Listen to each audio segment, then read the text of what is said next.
இயேசு கிறிஸ்துவின் நாமத்தினாலே உங்களை அன்போடு கூட வாழ்த்துகிறேன். உங்களுக்கு கிருபையும் தேவ சமாதானமும் உண்டாவதாக.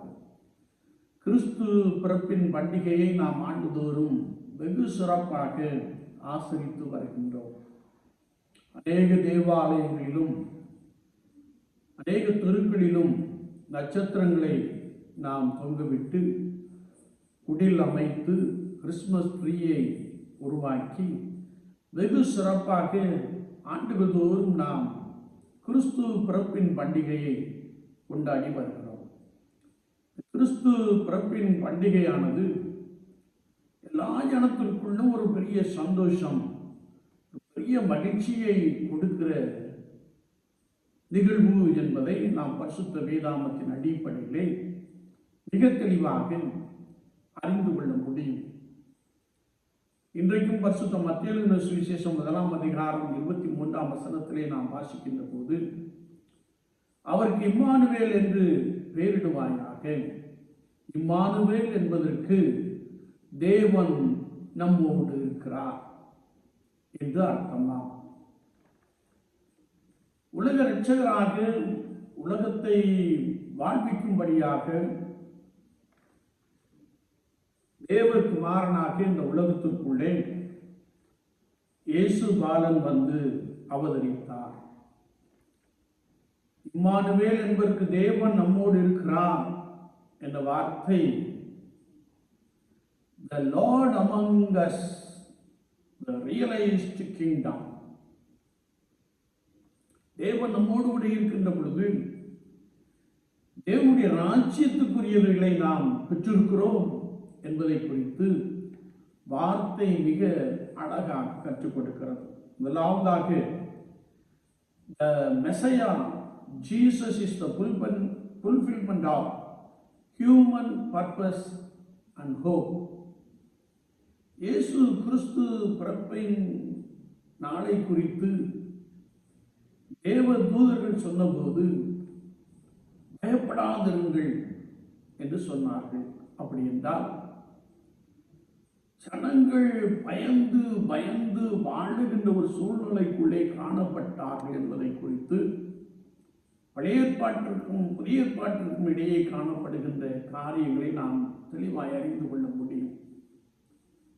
அநேக தேவனற்றவர்களாக சுய விருப்பத்தின்படி சுய விருப்பத்தை நிறைவேற்றும்படி அக்கிரமக்காரர்களாக வாழ்ந்து கொண்டிருந்த ஒரு சூழ்நிலையை நாம் நன்றாய் அறிந்திருக்க முடியும். எனவேதான் தேவதூதன் சொல்லுகிறார், பயப்படாதிருங்கள் என்று சொல்லுகிறார். ஒருவேளை இயேசு கிறிஸ்து பிறந்த அந்த நாட்களையும் நாம் வாழ்ந்து கொண்டிருக்கிற அந்த நாட்களையும் ஒப்பிட்டு பார்க்கின்ற பொழுது, பயப்படாதிருங்கள் என்ற செய்தி எந்நாளும் எல்லாருக்குள்ளும், உலகத்தில் உள்ள எல்லா ஜனங்களுக்குள்ளும் ஒருவேளை காணப்படுகின்ற ஒரு செய்தியாக நாம் அறிந்து கொள்ள முடியும். எல்லா ஜனத்திற்கும் உரிய செய்தி என்று நாம் அறிந்து கொள்ள முடியும். எனவேதான் பரிசுத்த லூக்கா 2:10 நாம் வாசிக்கின்றோம், பயப்படாதிருங்கள், எல்லா ஜனத்திற்கும் மிகுந்த சந்தோஷம் உண்டாக்கும் நற்செய்தி என்று சொல்லுகிறார். எல்லா ஜனம் என்று சொல்லுகின்ற பொழுது உலகத்தில் உள்ள எல்லா தேசங்களிலும் உள்ள ஜனங்கள் என்று பொருள்படும். இன்றைய சூழ்நிலையை நாம் பார்க்கின்ற பொழுது தனி மனிதனுடைய வாழ்க்கையிலே பயம் காணப்படுவதை நாம் அறிந்து கொள்ள முடியும். சமீப காலமாக நடைபெற்று கொண்டிருக்கின்ற தாக்குதல்கள், ஒருவரை ஒருவர் அழித்து விடுகின்ற செயல்கள், மனிதனுக்கு பயந்து வாழுகின்ற ஒரு சூழ்நிலையை நமக்கு எடுத்து காண்பிக்கிறது.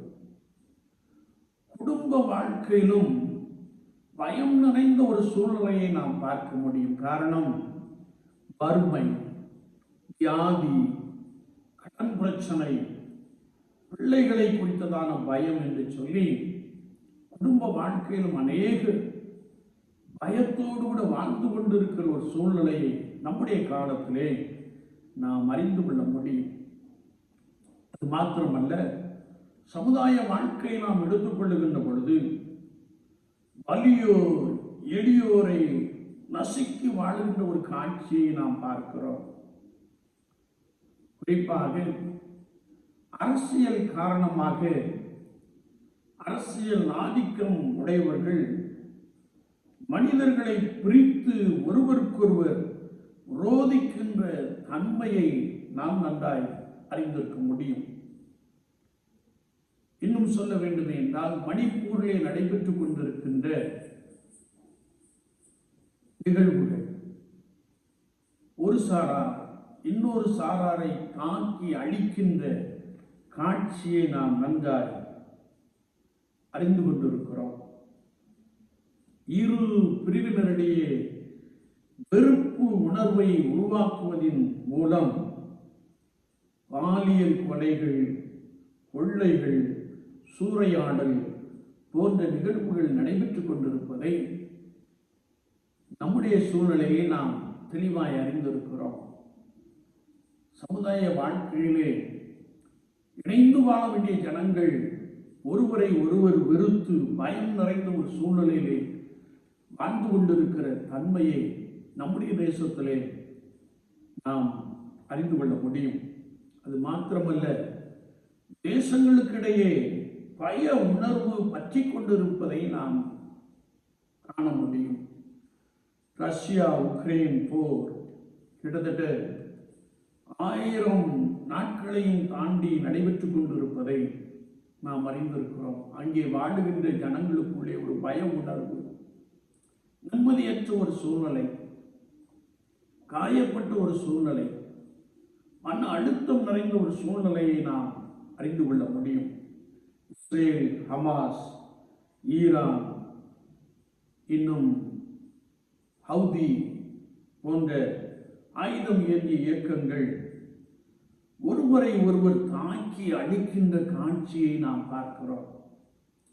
எனவே தேசங்களுக்கு இடையேயும் தேசத்தின் தலைவர்களுக்குள்ளே பயம் நிறைந்த ஒரு சூழ்நிலையை நாம் பார்க்கிறோம். 3ஆம் உலகப் போர் வந்துவிடுமோ என்ற ஒரு அச்சம் உலக தலைவர்களிடையே நிரம்பி இருக்கின்ற காட்சியை நம்மால் உணர முடியும். அது மாத்திரமல்ல, இயற்கை சீற்றத்தால் உண்டான பயம், வெள்ளம், மலைச்சரிவு, பூமி அதிர்ச்சி, இன்னும் தீ விபத்துக்கள், அது மாத்திரமல்ல ஒருவேளை மனிதனால் உருவாக்கப்படுகிற விபத்துக்கள் என்று சொல்லி ஜனங்கள் பயம் நிறைந்த ஒரு சூழ்நிலையிலே வாழ்ந்து கொண்டிருப்பதை நம்முடைய சூழலிலே நாம் தெளிவாய் அறிந்து கொள்ள முடியும். மனுக்குலம் பயம் நிறைந்த சூழ்நிலையிலே வாழ்ந்து கொண்டிருக்கிறார்கள்.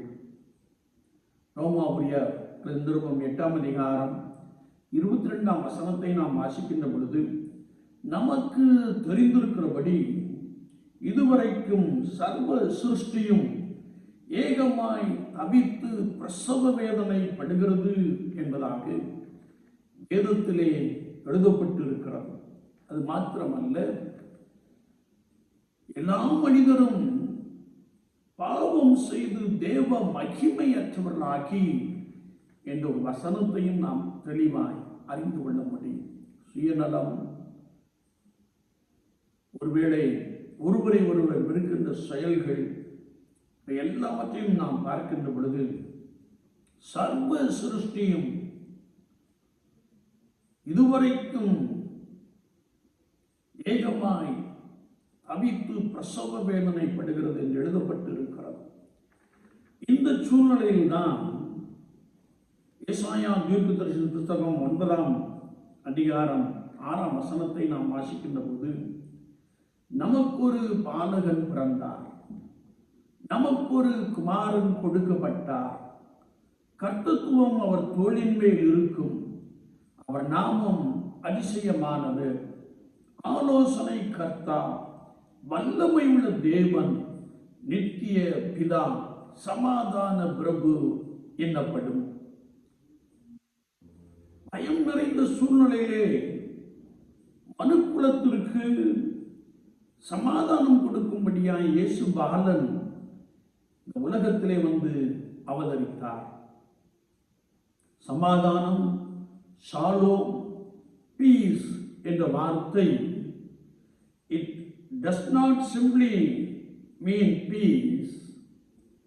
It's a state of health, well-being, welfare, prosperity, harmony, wholeness, in which persons are found not only to God but each other in caring, rejoicing community with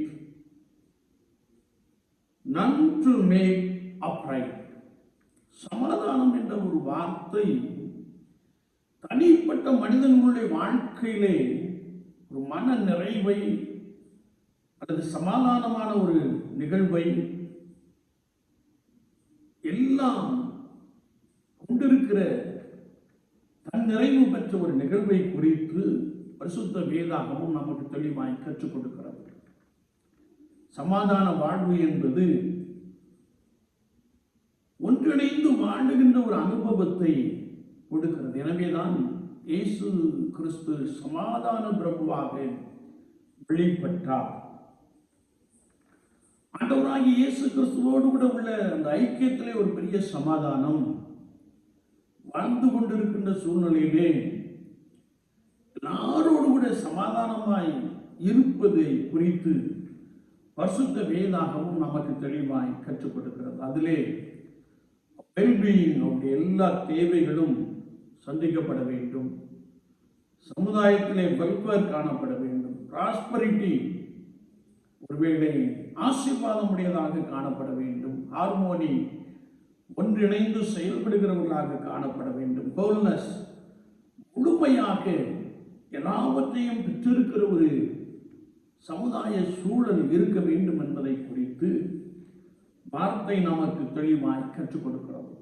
எனவேதான் ஆண்டவராகிய இயேசு கிறிஸ்து பரிசுத்த லூக்கா 17:21 சொன்னபோது, தேவனுடைய ராஜ்யம் உங்களுக்குள்ளே இருக்கிறது என்று சொன்னார்.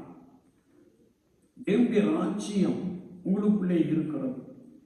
தேவனுடைய ராஜ்யம் எப்படிப்பட்டது என்றால், ரோமர் 14:17 நாம் வாசிக்கின்ற பொழுது, தேவனுடைய ராஜ்யம் புசிப்பும் குடிப்பும் அல்ல, அது நீதியும் சமாதானமும் பரிசுத்த ஆவியினால் உண்டாகும் சந்தோஷமாய் இருக்கிறது என்று வசனம் நமக்கு தெளிவாய் கற்றுக் கொடுக்கிறது.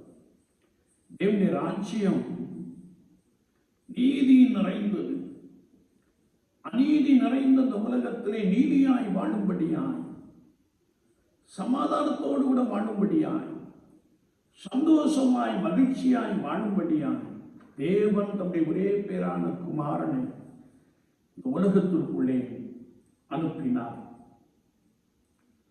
ஒருவேளை இந்த தேவனுடைய ராஜ்யத்துக்குரிய காரியங்கள் நம்மிடத்திலே காணப்பட வேண்டும் என்றால், பரிசுத்த யோவான் 3:3 நாம் வாசிக்கின்ற போது, மறுபடியும் பிறத்தலாகிய அனுபவம் வேண்டும் என்பதை குறித்து வேதம் நமக்கு தெளிவாய் கற்றுக் கொடுக்கிறது. ரட்சிப்பின் அனுபவம். ஒருவன் மறுபடியும் பிரமாவிட்டால் தேவனுடைய ராஜ்யத்தை காண மாட்டான் என்று மெய்யாகவே மெய்யாகவே உனக்கு சொல்லுகிறேன் என்ற வசனத்தின்படியே பாவங்கள் மன்னிக்கப்பட்டு ரட்சிப்பின் அனுபவத்திலே நிலைத்திருக்கிற ஒரு காட்சியை குறித்து வசனம் நமக்கு தெளிவாய் கற்றுக் கொடுக்கிறது. எனவேதான் மத்தேயு 3:11 நாம் வாசிக்கின்ற போது, மனம் திரும்புதலுக்கென்று நான் ஞானஸ்நானம் கொடுக்கிறேன், எனக்கு பின் ஒருவர் வருகிறார், அவர் பரிசுத்த ஆவியினாலும் அக்கினியினாலும் ஞானஸ்நானம் கொடுப்பார். மனம் திரும்பி ஆண்டவரை சொந்த ரட்சகராக ஏற்றுக்கொள்ளுகிற ஒரு அனுபவத்தை குறித்து வசனம் மிக ஆழமாக கற்றுக் கொடுக்கிறது. மனம் திரும்பி ரட்சிப்பின் அனுபவத்தில் நிலைத்திருக்கின்ற பொழுது, மனம் திரும்பலுக்கேற்ற கனிகள் நிறைந்தவர்களாக நாம் காணப்பட வேண்டும் என்பதை குறித்தும் பரிசுத்த வாக்கியம் மிக ஆழமாக கற்றுக் கொடுக்கிறது. அப்போஸ்தலர் 1:4 நாம் வாசிக்கின்ற பொழுது, யோவான் ஜலத்தினாலே ஞானஸ்நானம் கொடுத்தான். நீங்கள் சில நாளுக்குள்ளே பரிசுத்த ஆவியினாலே ஞானஸ்நானம் பெறுவீர்கள். எனவேதான் பரிசுத்த மத்தேயு நாம் வாசிக்கின்ற பொழுது ஜலத்தினாலும் மன்னிக்கணும். பரிசுத்த யோவான் 3ஆம் அதிகாரத்திலே நாம் வாசிக்கின்ற பொழுது ஜலத்தினாலும் ஆவியினாலும் பிறத்தலாகிய அனுபவத்தை குறித்து வார்த்தை நமக்கு மிக தெளிவாக கற்றுக் கொடுக்கிறது. இந்த ரட்சிப்பின் அனுபவத்திலே நிலைத்திருந்தவர்கள் ஒரு மனதோடு கூட ஓரிடத்தில் கூடி வந்திருந்த காட்சியை குறித்து அப்போஸ்தலர் 2:4 நாம் வாசிக்க முடியும். அவர்களெல்லாம் பரிசுத்த ஆவியினாலே நிரப்பப்பட்டு ஆவியானவர் தங்களுக்கு தந்துள்ள வரத்தின்படியே வெவ்வேறு பாஷைகளில் பேசினார்கள். அப்போஸ்தலர் 2:44 நாம் வாசிக்கிறோம். அப்படி ரட்சிப்பின் அனுபவத்திலே இருந்து பரிசுத்த ஆவியானவரால் நிரப்பப்பட்டவர்கள் விசுவாசிகள் எல்லாரும் ஒருமித்திருந்தார்கள். சகலமும் அவர்களுக்கு பொதுவாய் காணப்பட்டது. சகலத்தை பொதுவாய் வைத்து அனுபவித்தார்கள் என்று வசனம் நமக்கு தெளிவாக கற்றுக் கொடுக்கிறது. என்னை கேட்டுக்கொண்டிருக்கிற என் அன்பு சகோதரனே, சகோதரியே, தேவனுடைய ராஜ்யம் உங்களுக்குள்ளே இருக்குமே என்றால் நீங்கள் ஒருமித்து வாழுகின்ற ஒரு தன்மை நிறைந்தவர்களாக அப்போஸ்தலர் 4:32 படி விசுவாசிகளாகிய திரளான கூட்டத்தார் ஒரே இருதயம் ஒரே மனமுள்ளவர்களாய் இருந்தார்கள். ஒருவனாயிலும் தனக்குள்ளவைகளில் ஒன்றையும் தன்னுடையது என்று சொல்லவில்லை. சகலம் அவர்களுக்கு பொதுவாயிருந்தது. அவர்களில் ஒருவனுக்கும் ஒன்றும் குறைவாயிருந்ததில்லை என்ற வார்த்தையை நாம் வாசிக்க முடியும். முதலாவது திருச்சபை தேவனுடைய ராஜ்யத்தை கொண்டு வாழ்ந்தபடியினாலே, தேவனுடைய ராஜ்யம் அவர்களுக்குள்ளே காணப்பட்டபடியினாலே எல்லாருக்குள்ளும் இணக்கம் காணப்பட்டது, எல்லாருக்குள்ளும் அன்பு காணப்பட்டது. தங்களுடையவர்களை மற்றவர்களோடு கூட பகிர்ந்து கொடுத்தார்கள். ஒருவனாயிலும் தனக்குள்ளவைகளை தன்னுடையது என்று சொல்லாமல் பொதுவாய் வைத்து அனுபவித்தார்கள் என்ற நிலைப்பாட்டை நாம் பார்க்க முடியும். முதலாவது திருச்சபையானது சமாதான பிரபுவாகிய இயேசு கிறிஸ்துவை தங்களுக்குள் தங்கள் இருதயத்திற்குள் கொண்டு வாழ்ந்தபடியினாலே அவர்கள் ஒருவரை ஒருவர் ஆழமாய் நேசித்தார்கள். அவர்கள் வாழ்ந்த காலத்திலே அவர்களோடு கூட வாழ்ந்தவர்களுக்கு ஒருவனுக்கும் ஒன்றும் குறைவாக இருந்ததில்லை.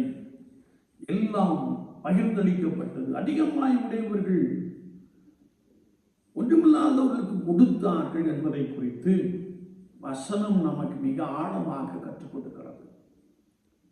விசுவாச வாழ்க்கையிலே சமாதான பிரபுவாகிய இயேசு கிறிஸ்துவை நாம் சொந்த ரட்சகராக ஏற்றுக்கொண்டு இருப்போம் என்றால், அவருக்கு முன்பதாக பரிசுத்தத்தோடு கூட காத்திருந்து பரிசுத்த ஆவியானவரால் நிரப்பப்பட்டு இருப்போமே என்றால், முதலாவது திருச்சபையிலே காணப்பட்ட அந்த அனுபவம் நிறைந்தவர்களாக நாம் இருக்க வேண்டும் என்பதை குறித்து வசனம் மிக ஆழமாக கற்றுக்கொடுக்கிறது. எனவேதான் பரிசுத்த யோவான் 10:10 இயேசு கிறிஸ்து சொன்னபோது, நானும் அவைகளுக்கு ஜீவன் உண்டாயிருக்கவும் அது பரிபூரணப்படவும் வந்தேன் என்று சொல்லுகிறார். தனிப்பட்ட மனிதனுடைய வாழ்க்கையில ஒரு நிறைவு, சமுதாய குடும்ப வாழ்க்கையில ஒரு நிறைவு, சமுதாய வாழ்க்கையில ஒரு நிறைவு. அப்படி என்றால் பயமில்லாத ஒரு அனுபவம், பயமில்லாத ஒரு வாழ்க்கை. பயம் என்ற வாழ்க்கைக்கு ஒருவேளை நாம் எதிர்பாரமாக சொல்லுவோம் என்றால் சமாதானம் நிறைந்த ஒரு அனுபவம், மகிழ்ச்சி நிறைந்த ஒரு வாழ்க்கை முதலாவது திருச்சபையிலே காணப்பட்டது. இப்படிப்பட்ட ஒரு அனுபவத்தை கொடுக்கும்படியாய் இயேசு கிறிஸ்து இந்த உலகத்திற்குள்ளே வந்தார். நன்றாய் சிந்தித்து பாருங்களேன். நாம் ஒரு கிராமத்திலோ ஒரு பட்டணத்திலேயோ வாழ்ந்து கொண்டிருக்கிறோம். ஆண்டவர் நமக்கு ஒரு பெரிய நிறைவை கொடுத்திருக்கிறார், பெரிய ஆசீர்வாதத்தை கொடுத்திருக்கிறார். ஒருவேளை யார் குறைவாய் காணப்படுகிறார்களோ அவர்களுக்கு நம்முடையதை கொடுக்கின்ற பொழுது மகிழ்ச்சி நிறைந்த ஒரு சமுதாயத்தை, சமாதானம் நிறைந்த ஒரு சமுதாயத்தை நம்மால் காண முடியும். அது முதலாவது திருச்சபையிலே காணப்பட்டது. நம்முடைய காலகட்டத்திலும் அது சாத்தியமானது என்பதை குறித்து வசனம் நமக்கு ஆழமாக கற்றுக் கொடுக்கிறது. விசுவாச வாழ்க்கையிலே நாம் மெய்யாகவே இயேசு கிறிஸ்துவை சொந்த இரட்சகராக ஏற்றுக்கொண்டு பரிசுத்த ஆவியானவரால் ஆட்கொள்ளப்பட்டு நாம் நடப்போமே என்றால், நான் இருக்கின்ற வீடு, நான் வாழுகின்ற தெரு, நான் ஆராதிக்கின்ற கர்த்தருடைய சபை எல்லாம் சமாதானம் நிறைந்ததாய், ஒருவரை ஒருவர் ஆதரிக்கிறவர்களாக, ஒருவரை ஒருவர் தாங்குகிறவர்களாக காணப்பட வேண்டும் என்பதற்காகவே இயேசு கிறிஸ்து மனுஷகுமாரனாக இந்த உலகத்திற்குள்ளே கடந்து வந்தார். நானும் அவைகளுக்கு ஜீவன் உண்டாயிருக்கவும் பரிபூரணப்படவும் வந்தேன் என்று சொல்லுகிறார். தனிப்பட்ட மனிதனுடைய வாழ்க்கையிலே பரிபூரணம், சமுதாய வாழ்க்கையிலே பரிபூரணம், அது மாத்திரமல்ல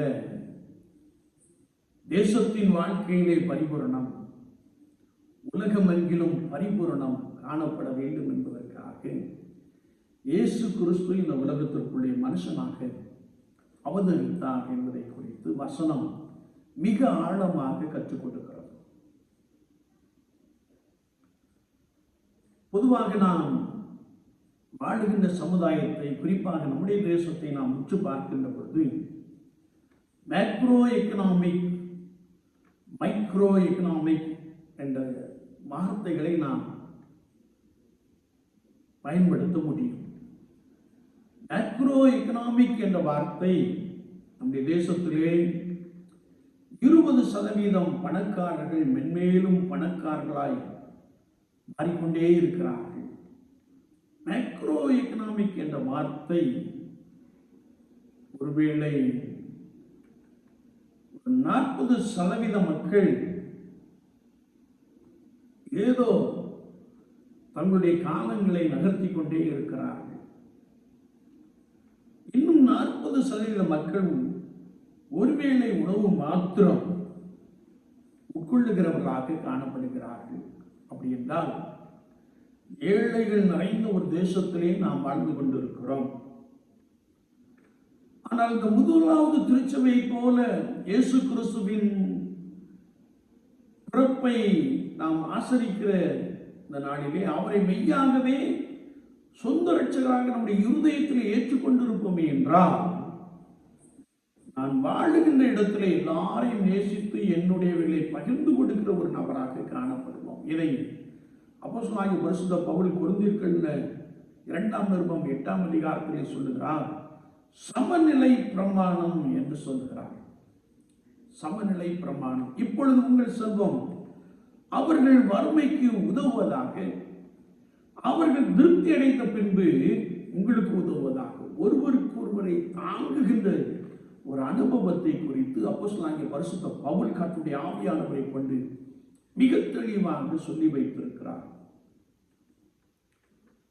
எனவே இயேசு கிறிஸ்து இந்த உலகத்திற்குள்ளே வந்த நோக்கம் சமாதானம் கொடுக்கும்படியாய், தேவனுடைய ராஜ்யம் உங்களுக்குள் இருக்கிறதே இந்த வசனத்தின்படி இயேசு கிறிஸ்துவை நமக்குள்ளே கொண்டு வாழுகிற ஒரு அனுபவத்தை உடையவர்களாக இருக்க வேண்டும் என்பதற்காக இயேசு கிறிஸ்து தாமே இந்த உலகத்திற்குள்ளே மனுஷனாக அவதரித்தார். அவரிடத்தில் வந்த எல்லாரையும் அவர் போஷித்தார்.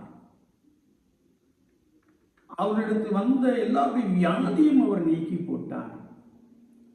சாபத்தின் கட்டுகள், பிசாசின் கட்டுகள் எல்லாவற்றையும் உடைத்தெறிகிறவராக, தனிப்பட்ட மனிதனுடைய வாழ்க்கையிலே ஒரு பெரிய ரட்சிப்பை, மகிழ்ச்சியை, சந்தோஷத்தை கொடுக்கிறவராக அவர் இந்த உலகத்திலே வாழ்ந்தார் என்பதை நாம் மிக தெளிவாக அறிந்திருக்கிறோம். எனவே ஆண்டவராய் இயேசு கிறிஸ்துவின் பிறப்பு மெய்யாகவே நம்முடைய உள்ளத்திலே அவரை நாம் ஏற்றுக்கொண்டு செயல்படுகிற ஒரு நபராய் காணப்பட்டால் நானும் என்னோடு கூட சேர்ந்த ஜனங்களும் பரிபூரணம் உண்டாக நிறைந்திருக்கிற ஒரு அனுபவத்தை நாம் பெற்றிருப்போம். ஏற்றத்தாழ்வு இராது, எல்லாரும் சமம் என்ற நிலைப்பாட்டை நாம் கொண்டிருப்போம். முதலாவது திருச்சபை அவண்ணமாக வெகு சிறப்பாக செயல்பட்டது என்பதை நாம் நன்றாக அறிந்திருக்கிறோம். என்னை கேட்டுக்கொண்டிருக்கிற என் அன்பு சகோதரனே, சகோதரியே, அன்றாட வாழ்க்கையிலே ஒன்றுமில்லாத ஜனங்களுக்காக நம்முடையவர்களை நாம் பகிர்ந்து கொள்ளுகிறோமா, கொடுக்கிறோமா? ஏழைகளை நாம் நேசிக்கிறோமா? ஏழைகளுக்கு நம்மால் எந்த மட்டும் உதவி செய்கிறோமா? அப்படின்றால் நான் அப்படி செயல்பட்டால் மெய்யாகவே தேவனுடைய ராஜ்யம் உங்களுக்குள்ளே இருக்கிறது இந்த வார்த்தை நமக்குள்ளே பெரிய மகிழ்ச்சியை கொடுக்கிற ஒரு அனுபவத்தை உடையதாக காணப்படும். இரண்டாவதாக, the messianic Jesus message is inclusive, extending to women and men of all nations. Jesus to be the fulfillment of both Jews and Gentiles. இந்த இயேசு கிறிஸ்து உலகத்திலே வந்த நற்செய்தியானது அது எல்லாருக்கும் நற்செய்தி என்று வேதம் சொல்லுகிறது. இன்க்ளூசிவ் ஆஃப் ஆல் நேஷன்ஸ், எல்லா தேசங்களில் உள்ள ஜனங்களுக்கு அது ஒரு நற்செய்தி என்பதாக நாம் தெளிவாய் அறிந்து கொள்ள முடியும். ஏனென்றால் தூதன் சொன்னபோது எல்லா ஜனத்திற்கும் மிகுந்த சந்தோஷம் உண்டாக்கும் நற்செய்தி, கிறிஸ்து என்னும் இரட்சகர் உலகம் முழுமைக்கும் உள்ள எல்லா ஜனங்களுக்கும் நற்செய்தி. ஒருவேளை யூதர்களுக்கு மாத்திரமல்ல, இயேசு கிறிஸ்துவை அறியாத ஜனங்களுக்கும், ஜென்டைல்ஸ், அவர்களுக்கும் நற்செய்தி என்பதாக நாம் பரிசுத்த வேதாகமத்திலே மிக தெளிவாக அறிந்து கொள்ள முடியும். இயேசு கிறிஸ்து எல்லாரையும் நேசிக்கிறவர். பாவிகளை ரட்சிக்கவே உலகத்திற்கு வந்தவர். துன்மார்க்கன் தன் துன்மார்க்கத்தில் சாவதை விரும்பாமல் அவன் மனம் திரும்பி பிழைப்பதையே விரும்புகிறவர். எனவே இது எல்லா ஜனத்திற்கும் மிகுந்த சந்தோஷம் உண்டாக்கும் நற்செய்தி. யாரெல்லாம் இயேசுவை சொந்த இரட்சகராக ஏற்றுக்கொள்கிறார்களோ அவர்களுக்கு இது நற்செய்தியாக மிகுந்த சந்தோஷமுடையதாக காணப்படுவதை நாம் தெளிவாக அறிந்து கொள்ள முடியும். ஒரு விஷயம், ஒரு மனிதன் தன்னுடைய சம்பாத்தியங்கள் எல்லாவற்றையும் எண்ணி பார்த்தான். மிகப்பெரிய செல்வந்தனாக காணப்பட்டான். ஆனால் அவனை அவனுடைய வீட்டார், மனைவி, பிள்ளைகள் யாருமே நேசிக்கவில்லை. மிகப்பெரிய செல்வந்தனாய் காணப்பட்டாலும் என் குடும்பத்தார் என்னை நேசிக்கவில்லையே என்று சொல்லி தன்னுடைய விலையுறந்த காரை எடுத்துக்கொண்டு தன்னுடைய வாழ்க்கையை முடித்துக் கொள்ளும்படியாய் அவன் கடற்கரை ஓரமாக தன்னுடைய வாகனத்தை நிறுத்தி அந்த காரில் உள்ள கண்ணாடியெல்லாம் ஏற்றிவிட்டு அப்படியே அமர்ந்திருந்தான். வாழ்க்கையை முடித்துக் கொள்ள வேண்டும் என்பது அவனுடைய எண்ணம். ஆனால் அந்த நேரத்தில் ஒரு தேவனுடைய மனிதன் வந்து அந்த கார் கண்ணாடியை தட்டி டிராக்ஸை உள்ள போட்டு இயேசு உன்னை நேசிக்கிறார் என்று மெதுவாக சொன்னாராம். உடனே இந்த மனிதனுக்குள்ளே ஒரு எண்ணம், என்னை நேசிக்க யாருமே இல்லையே, என்னுடைய வாழ்க்கையை முடித்துக் கொள்ள வேண்டும் என்றல்லவா நான் எண்ணி வந்தேன், என்னை நேசிக்க ஒருவர் உண்டா என்று சொல்லி அந்த டிராக்ஸை படித்து அதன் மூலமாக இயேசு கிறிஸ்துவை நன்றாய் அறிந்து கொண்டார். வாழ்க்கையை முடித்துக் கொள்ள வேண்டும் என்ற மனிதனுடைய வாழ்க்கையிலே இயேசு கிறிஸ்து ஒரு பெரிய சந்தோஷத்தை கொடுத்தார், பெரிய விடுதலையை கொடுத்தார், ஒரு பெரிய மகிழ்ச்சியை கொடுத்தார். என்னை நேசிக்க இயேசு இருக்கிறார் என்ற ஒரு உயரிய எண்ணத்தை கொடுத்தார். அவர் அந்த பட்டணத்திலே ரட்சிக்கப்பட்டவராக தொடர்ந்து கர்த்தருடைய சமூகத்திலே காத்திருந்தவராக அபிஷேகம் பெற்று பெரிய தேவ சபையை நிறுவி கர்த்தருக்கு பலமாய் ஊழியம் செய்து கொண்டிருக்கிறார். என்னை கேட்டுக்கொண்டிருக்கிற என் அன்பு சகோதரனே, சகோதரியே, மனிதன் உன்னை வெறுக்கலாம், உன் சொந்த குடும்பத்தார் உன்னை வெறுக்கலாம், உன் பிள்ளைகள் உன்னை வெறுக்கலாம். ஆனால் உன்னை வெறுக்காத ஒருவர் உண்டு. அவர் கர்த்தராகிய இயேசு கிறிஸ்து. ஐயோ, என் மீது அன்பு கூற யாரும் இல்லையே என்று சொல்லி நீ கலங்கி நிற்கிற ஒரு நபராய் காணப்படலாம். ஆனால் உன் மீது அன்பு கூற ஒருவர் உண்டு. அவர் கர்த்தராகிய இயேசு கிறிஸ்து. அவர் தம்மையை ஜீவ பலியாக சிலுவையிலே அடிக்க ஒப்பு கொடுத்து ரத்தம் சிந்தி மரித்து 3ஆம் நாள் உயிரோடு கூட எழுந்திருந்து உன்னை நேசித்ததினாலே உனக்கு ஒரு புது வாழ்வு கொடுப்பதற்காக, உனக்கு ஒரு புதிய அனுபவம் கொடுப்பதற்காக தம்மையே ஜீவ பலியாக ஒப்பு கொடுக்க உலகத்திற்குள்ளே வந்தார். உனக்குள்ளே காணப்படுகிற சமாதான குறைச்சலை எடுத்து போடும்படியாக அவர் சமாதான பிரபுவாக வெளிப்பட்டார். என்னை கேட்டுக்கொண்டு இருக்கிற என் அன்பு சகோதரனே, சகோதரியே, ஒருவேளை உன்னுடைய வாழ்க்கையிலே என்னை நேசிக்க யாரும் இல்லையே என்று சொல்லி நீ கலங்கி கொண்டிருக்கிற ஒரு நபராய் காணப்படலாம். எல்லாம் இருக்கிறது, உயர் கல்வி இருக்கிறது, நல்ல வேலை இருக்கிறது, ஆனால் என்னை நேசிக்க யாரும் இல்லையே என்று சொல்லி, என் குடும்பத்தார் என்னை வெறுக்கிறார்களே என்று சொல்லி நீ அழுது கொண்டிருக்கிற ஒரு நபராய் காணப்படலாம். கவலைப்படாத, உனக்கு ஒரு புது வாழ்வு கொடுக்கும்படியாய், உன்னை மகிழ பண்ணும்படியாய் இயேசு கிறிஸ்து உன்னை நேசிக்கிறார். இயேசு கிறிஸ்து உன்னை நேசிக்கிறார். வாழ்க்கையிலே ஒரு பெரிய மாற்றத்தை உண்டு பண்ணும்படியாக அவனோடு கூட வார்த்தையை அனுப்பி பேசிக்கொண்டே இருக்கிறார். தயவு செய்து உன்னை கர்த்தருடைய சமூகத்திலே தாழ்த்திக் கொள்ளுகின்ற பொழுது, அர்ப்பணித்துக் கொள்ளுகின்ற பொழுது, சமாதான பிரபு என்ற வார்த்தை உண்டு உள்ளத்திலே ஒரு பெரிய சமாதானத்தை கொடுக்கும். மகிழ்ச்சி நிறைந்த ஒரு மனிதனாய், மனுஷியாய் காணப்படுவார். ஆண்டவர் அப்படிப்பட்ட ஒரு பெரிய அனுபவத்தை உனக்கு கொடுக்க போதுமானவராக இருக்கிறார்.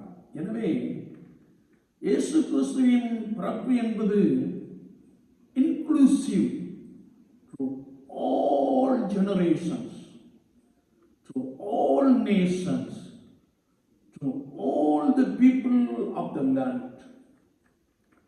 எல்லா ஜனத்திற்கும் மிகுந்த சந்தோஷம் என்று வார்த்தை சொல்லுகிறது. மூன்றாவதாக, God is active in history from Abraham to Jesus, promise to fulfillment. மத்தேயு 2:9 நாம் வாசிக்கின்ற பொழுது 2ஆம் அதிகாரம் சொல்லுகிறது, மனம் திரும்புங்கள், பரலோக ராஜ்யம் சமீபத்திருக்கிறது என்று பிரசங்கிக்கிற ஒரு காட்சியை நாம் பார்க்க முடியும். அப்பொழுது அநேக யோவானிடத்தில் வந்து ஞானஸ்நானம் பெறும்படியாய் கடந்து வருகிறார். பரிசேயரும் சதுசேயர்களும் கடந்து வருகிற ஒரு காட்சியை குறித்து வேதம் சொல்லுகிறது. அப்பொழுது யோவான் அவர்களை பார்த்து, விரியன் பாம்பு குட்டிகளே, வரும் தண்டனைக்கு தப்பித்துக் கொள்ள உங்களுக்கு வகை காட்டினவன் யார் என்ற ஒரு கேள்வியை எழுப்புகிறார். அது மாத்திரமல்ல, மத்தேயு 2:9 ஆபிரகாம் எங்களுக்கு தகப்பன் என்றும் சொல்லிக் கொள்ள நினையாதிருங்கள், தேவன் இந்த கல்லுகளினால் ஆபிரகாமுக்கு பிள்ளைகளை உண்டு பண்ண வல்லவராக இருக்கிறார். ஆண்டவர் சகல வல்லமை உடையவர். இந்த கல்கள் கூப்பிடும், நீ கூப்பிடாவிட்டால் இந்த கல்கள் கூப்பிடும் என்று வேதம் நமக்கு தெளிவாய் கற்றுக் கொடுக்கிறது. கல்லுகளினால் பிள்ளைகளை உண்டாக்க அவர் வல்லவர். எனவே நீங்கள் ஆபிரகாம் எங்களுக்கு தகப்பன் என்று சொல்லிக்கொள்ள நினையாதிருங்கள். ஏசாயா 35:4 நாம் வாசிக்கின்ற பொழுது அவர் வந்து உங்களை ரட்சிப்பார். செப்பனியா 3:17 நாம் வாசிக்கின்ற பொழுது அவர் வல்லமையுள்ளவர், அவர் ரட்சிப்பார். ஏசாயா 9:6 நாம் வாசிக்கின்ற பொழுது கர்த்தத்துவம் அவர் தோளின் மேல் இருக்கும், அவர் நாமம் அதிசயமானது என்ற ஒரு வார்த்தையை நாம் வாசிக்க முடியும். ஆண்டவராகிய இயேசு கிறிஸ்து ஆதி முதல் இன்னும் இனிமேலும் அவர் செயலாற்றுகிறவராக காணப்படுகிறார் என்பதை குறித்து வசனம் மிக ஆழமாக கற்றுக்கொடுக்கிறது. அவர் நிறைவை உண்டு பண்ணும்படியாய் வெளிப்பட்டவர், வாக்குத்தத்தத்தை நிறைவேற்றும்படியாய் வெளிப்பட்டவர் என்பதை குறித்து பரிசுத்த வார்த்தைகள் நமக்கு மிக ஆழமாக கற்றுக் கொடுக்கிறது. எனவே அவர் வரலாற்றின் மூலமாக செயலாற்றுகிறவர், பரிசுத்த வேதத்தின் மூலமாக செயலாற்றுகிறவர் என்பதை மிக ஆழமாக நாம் அறிந்து கொள்ள முடியும். நான்காவதாக, God is with us. God is with us. God is with us is the promising good news to all people. தேவன் நம்மோடு இருக்கிறார். இம்மானுவேல் என்பதற்கு தேவன் நம்மோடு இருக்கிறார். தேவன் மனுக்குலத்தில் வாசம் பண்ணுகிறவர், ஒரு மனிதனுக்குள் வாசம் பண்ணுகிறார் என்பதற்கு அடையாளம். ஒருவேளை நாம் ஆண்டுதோறும் கிறிஸ்து பிறப்பின் பண்டிகையை கொண்டாடுகிறோம். பெத்தலையில் பிறந்தவரை போற்றி துதி மனமே, நிறைய பாடல்களை பாடுகிறோம். புதிய புதிய பாடல்களை வடிவமைத்து இசையமைத்து பாடுகிறோம். ஒருவேளை மிக அலங்காரங்களை நாம் பண்ணிக்கொள்கிறோம். பண செலவுகளை அதிகமாய் செய்து தேவாலயங்களையும் துருக்களையும் வீடுகளையும் அலங்கரித்துக் கொண்டிருப்பதை நாம் பார்க்க முடியும். ஆனால் இந்த God is with us, தேவன் நம்மோடு கூட இருக்கிறார், தேவனுடைய ராஜ்யம் உங்களுக்குள் இருக்கிறது என்ற வார்த்தையின்படியே ஒரு மனிதனுக்குள் ஆண்டவர் வாசம் பண்ணுகின்ற பொழுது 2 தீமோத்தேயு 2:21 நாம் வாசிக்கிறோம், அவன் எஜமானனுக்கு உபயோகமானவன். தீத்து 3:8 நாம் வாசிக்கிறோம், அவன் தேவனிடத்தில் விசுவாசம் உள்ளவன். தீத்து 3:1 நாம் வாசிக்கிறோம், சகல நற்கிரியைகளையும் செய்ய ஆயத்தமானவன் என்று வேதம் சொல்லுகிறார். மெய்யாகவே ஆண்டவராகிய இயேசு கிறிஸ்து நம்முடைய உள்ளத்திலே பிறந்திருப்பாரே என்றால், நீங்கள் தேவ சித்தத்தை தேவ திட்டத்தை அறிந்து எஜமானாகிய இயேசு கிறிஸ்துவுக்கு உபயோகமானவர்களாக காணப்படுவீர்கள். அது மாத்திரமல்ல, கர்த்தராகிய இயேசு கிறிஸ்துவினிடத்தில் விசுவாசமாய் இருப்பீர்கள். சகலவித நற்கிரியைகளை செய்ய ஆயத்தமாய் இருப்பீர்கள். எப்பொழுதென்றால், மெய்யாகவே இயேசு கிறிஸ்து நம்முடைய உள்ளத்திலே பிறந்திருப்பாரே என்றால், இயேசு கிறிஸ்துவை நம்முடைய சொந்த இரட்சகராக நம்முடைய உள்ளத்திலே ஏற்றுக்கொண்டிருப்போம் என்றால், நான் அவருக்கு பிரயோஜனமான ஒரு நபர் என்பதை குறித்து வசனம் நமக்கு தெளிவாய் கற்றுக் கொடுக்கிறது. இம்மானுவேல் என்பதற்கு தேவன் நம்மோடு இருக்கிறார் என்ற வார்த்தை நம்முடைய செயல்பாடுகள் தேவனுடைய ராஜ்யத்திற்கு ஏற்றவர்களாக காணப்பட வேண்டும் என்பதை குறித்து வசனம் மிக ஆழமாக கற்றுக் கொடுக்கிறது. கொலோசையர் 1:10 நாம் வாசிக்கிறோம், சகலவித நற்கிரியைகளும் ஆகிய கனிகளை தந்து. எனவே தான் யோவான் சொல்லுகிறார், மனம் திரும்புதலுக்கு ஏற்ற கனிகளை கொடுங்கள். கனி நிறைந்த ஒரு அனுபவம்,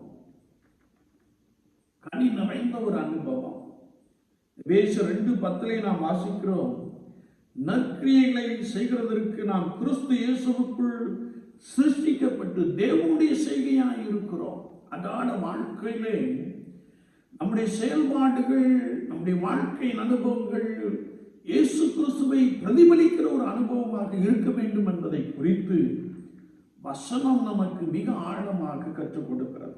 கலாத்தியர் 5:22 நாம் வாசிக்கின்ற பொழுது, ஆவியின் கனியோ அன்பு, சந்தோஷம், சமாதானம் என்று சொல்லி ஆவியின் கனிகளை குறித்து நாம் தெளிவாய் அறிந்திருக்கிறோம். எந்த ஒரு மனிதன் இயேசு கிறிஸ்துவை சொந்த இரட்சகராக ஏற்றுக் கொண்டிருக்கிறானோ அவன் அன்பை பிரதிபலிக்கிறவனாக இருக்க வேண்டும் என்பதை குறித்து வார்த்தை மிக ஆழமாக கற்றுக் கொடுக்கிறது. ஏனென்றால் அன்பில்லாதவன் தேவனை அறியான்.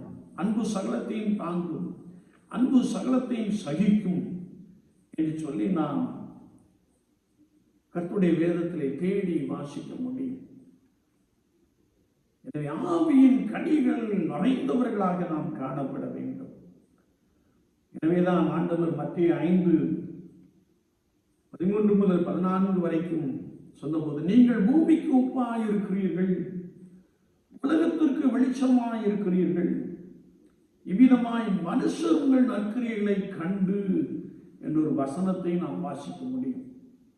என்னை கேட்டுக்கொண்டிருக்கிற என் அன்பு தெய்வ ஜனமே, மெய்யாகவே இயேசு கிறிஸ்து நம்முடைய உள்ளத்திலே பிறந்திருப்பாரே என்றால், நான் வாழுகின்ற சமுதாயத்திலே, நான் பணி செய்கின்ற இடத்திலே, நான் கர்த்தரை ஆராதிக்கின்ற இடத்திலே வெளிச்சத்தின் பிள்ளைகளாக காணப்பட வேண்டும். மனுஷர்கள் உங்கள் நற்கிரியைகளை காண வேண்டும் என்று ஆண்டவராகிய இயேசு கிறிஸ்து மிக தெளிவாக சொல்லி இருக்கிறார். 1 பேதுரு 2:12 நாம் வாசிக்கின்ற பொழுது, அவர்கள் உங்கள் நற்கிரியைகளை கண்டு சந்திப்பின் நாளிலே தேவனை மகிமைப்படுத்தும்படி நீங்கள் அவர்களுக்குள்ளே நல் நடக்கை உள்ளவர்களாக நடந்து கொள்ளுங்கள். சந்திப்பு நாள் என்பது இயேசு கிறிஸ்துவின் 2ஆம் வருகையை குறிக்கிறது. அப்படி அவர் 2ஆம் வருகையிலே வருகின்ற பொழுது எல்லா ஜனங்களும் உங்கள் நற்கிரியைகளை காண வேண்டும். அதன் மூலமாய் தேவனுடைய நாமம் மகிமைப்பட வேண்டும். எனவே நீங்கள் நல் நடக்கை உள்ளவர்களாக நடந்து கொள்ளுங்கள். உங்கள் கிரியைகளை சிந்தித்து பாருங்களேன், உங்கள் வழிகளை சிந்தித்து பாருங்களேன். தேவனுக்கு பிரியமான செயல்பாடாய், தேவனுக்கு பிரியமான வழியாய், தேவ சித்தத்தையும் திட்டத்தையும் நிறைவேற்றுகிற அனுபவம் நிறைந்தவர்களாக நாம் இருக்கிறோமா? நல் நடக்கை உள்ளவர்களாக இருக்க வேண்டும். வேதம் சொல்லுகிறது, அசைவில்லாத ராஜ்யத்தை பெறுகிறவர்களாகிய நாம் கரை திரையற்றவர்களாக பரிசுத்தம் உள்ளவர்களாக காணப்பட வேண்டும் என்பதை குறித்து வசனம் மிக ஆழமாக கற்றுக் கொடுக்கிறது. எபிரேயர் 10:23 நாம் வாசிக்கின்ற போது, நம்முடைய நம்பிக்கையை அறிக்கையிடுவதில் அசைவில்லாமல் உறுதியாய் இருக்க கடவோம் என்று வசனம் மிக ஆழமாக கற்றுக் கொடுக்கிறது. கடைசி காலத்திலே வாழ்ந்து கொண்டிருக்கிறோம். இயேசு கிறிஸ்து சொன்ன அனைத்து வருகையின் அடையாளங்களும் நடந்து கொண்டே இருக்கிறது. இதிலே நாம் கிறிஸ்து இயேசுவின் மீது உள்ள நம்பிக்கையை அறிக்கையிடுவதில் அசைவில்லாமல் உறுதியாய் இருக்க கடவுள். உலகத்திலே நடைபெறுகிற சம்பவங்களை பார்த்து நான் கலங்காமல் கிறிஸ்துவின் மீது உள்ள நம்பிக்கையை அறிக்கையிட வேண்டும். எனவேதான் ஏசாயா தீர்க்கதரிசி சொல்லுகிறார், உம்மை உறுதியாய் பற்றி கொண்ட மனதை உடையவன் உண்மையை நம்பியிருக்கிறபடினால் நீர் அவனை பூரண சமாதானத்துடன் காத்துக்கொள்வீர் என்ற ஒரு வசனத்தை மிக தெளிவாக அறிந்து கொள்ள முடியும். எபிரேயர் 12:28 நாம் வாசிக்கிறோம், அசைவில்லாத ராஜ்யத்தை பெறுகிறவர்களாகிய நாம் பயத்தோடும் பக்தியோடும் தேவனுக்கு பிரியமாய் ஆராதனை செய்யும்படி கிருபையை பற்றி கொண்டிருப்போம் என்று வசனம் சொல்லுகிறது. தேவனுக்கு பிரியமான ஆராதனை. கடைசி காலத்திலே அநேகர் எழுப்பி உங்களை வஞ்சிப்பார்கள், இயேசுவின் நாமத்தை சொல்லிதான் வஞ்சிப்பார்கள் என்று வசனம் சொல்லுகிறது. காலகட்டத்தை நாம் பார்க்கின்ற பொழுது ஆராதனை என்ற பெயரிலே அநேகர் வஞ்சிக்கப்படுவதை நாம் பார்க்கிறோம். நூதனமான போதகம் எல்லாம் கடைசி நாளிலே நடக்கும். இது ஒரு அடையாளம் என்பதை வசனம் நமக்கு மிக ஆழமாக கற்றுக் கொடுக்கிறது. எனவே நீங்கள் தேவனுக்கு பிரியமாய் ஆராதனை செய்ய வேண்டும். தேவனுக்கு பயந்து நடக்க வேண்டும், பயந்து வாழ வேண்டும், பக்தியோடு காணப்பட வேண்டும். ஆராதனை ஆண்டவரை பிரியப்படுத்த வேண்டும் என்பதை குறித்து எபிரேயரை ஆக்கியோன் மிக தெளிவாக சொல்லுகிறார். எபேசியர் 5:27 நாம் வாசிக்கின்ற பொழுது, கரை திரை முதலானவைகள் ஒன்றும் இல்லாமல் பரிசுத்தமும் பிழையற்றதுமான மகிமை உள்ள சபையாக இருக்க வேண்டும். நான் ஆராதிக்கின்ற கர்த்தருடைய சபை பரிசுத்தத்தோடு கூட காணப்பட வேண்டும். கரை திரை முதலானவைகள் ஒன்றும் இல்லாமல் பரிசுத்தம், கர்த்தருடைய சபை பரிசுத்தத்தோடு கூட காணப்பட வேண்டும், பிழையற்றதாய் காணப்பட வேண்டும், மகிமை உள்ள சபையாய் காணப்பட வேண்டும் என்பதை குறித்து வசனம் நமக்கு தெளிவாய் கற்றுக் கொடுக்கிறது. அதனை கேட்டுக்கொண்டு இருக்கிறேன் அன்பு சகோதரனே, சகோதரியே. God is with us.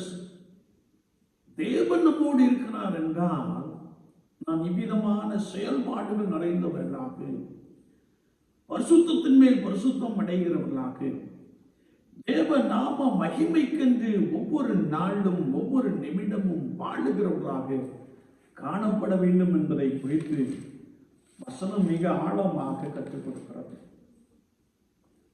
ஆண்டுதோறும் இயேசு கிறிஸ்துவின் பிறப்பை கொண்டாடுகிற நம்முடைய வாழ்க்கையிலே நாம் இவ்விதமான கிருபைகளை, இவ்விதமான சீரை பெற்ற ஜனமாக காணப்படுகிறோமா?